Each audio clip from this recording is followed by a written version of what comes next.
The Great Turtle vs. Rabbit Race, Part 3 of Part 4.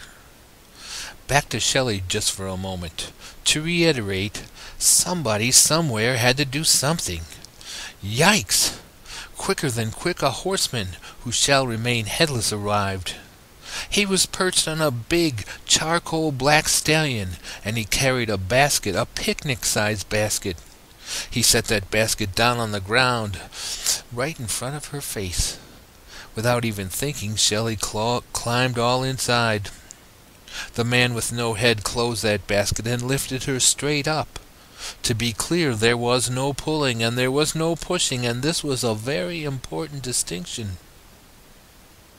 There was a brief moment of silence.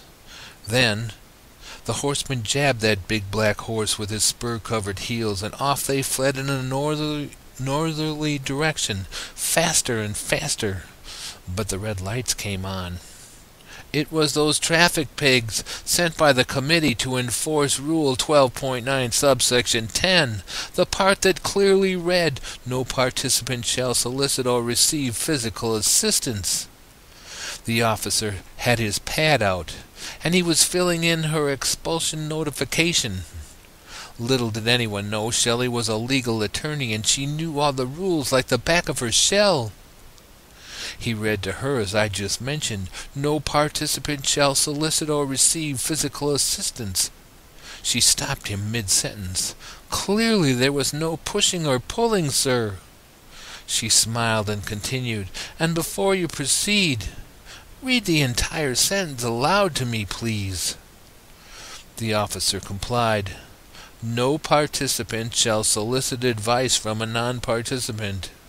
"Stop right there," she exclaimed. "What now?" the officer replied. "Is this the law you are charging I violated?" "Indeed it is, ma'am." She pointed at her new horse-riding friend. "Ask that horseman if he agrees.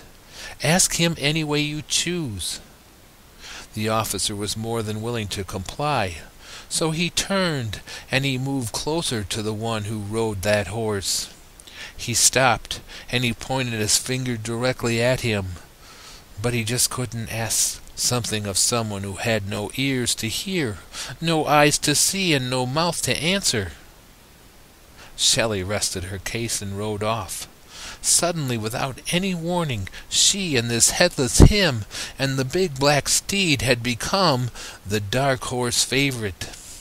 They galloped closer and closer to the finish line. Shelley was so proud.